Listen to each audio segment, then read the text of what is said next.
Hello and welcome to EE233. I'm your instructor, Gregory Myers.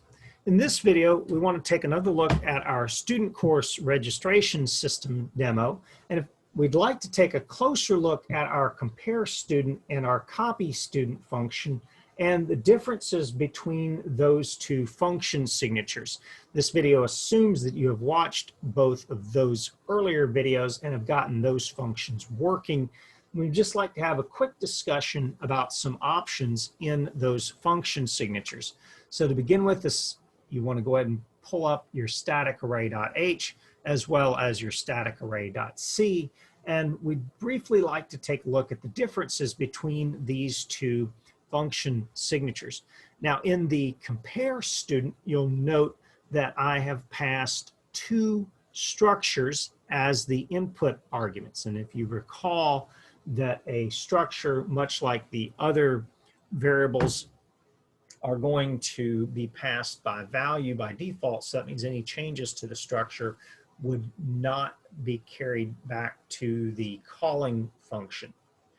Likewise, in our copy function, we specifically passed pointers, but in the second argument, we indicated that the second input argument was in fact a constant because we did not want to modify the source, but rather we only wanted to modify the destination.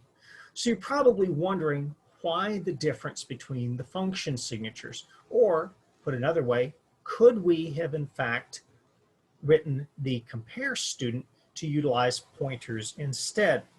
And the answer is in fact yes. So something to consider is the size of the structure.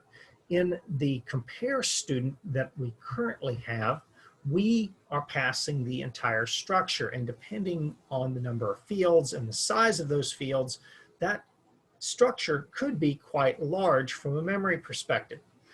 Whereas with a pointer to a structure, that may not represent a significant amount of memory. So as a result, you may want to consider rewriting your compare student ultimately. Now, we're not going to do that in this video, but I do want to show you what your alternate function signature would look like so you could understand then the difference. And so we're going to call this one int compare student, and we're going to just give it then the designation of v2, and we're going to pass a student type pointer to the first student, as well as a student type pointer to our second student. Now, at this point, you have the ability to modify the first and the second student because you are passing the addresses to those students. Now, if you think about it, if you want to compare two students, you probably don't want the ability to modify them. So instead, what we would want to do is make sure that they were, in fact, constant. And at this point, then, this will help restrict the ability to modify the first student and the second student and simply focus then on the compare. At this point, the difference between these two functions is very minimal. Instead of using the dot notation as we did in our compare student, you would just need to make sure to dereference the pointer using the dash and the greater than sign. So hopefully you found this little video interesting. As always, if you have any questions or comments, don't hesitate to email me, and thank you for watching.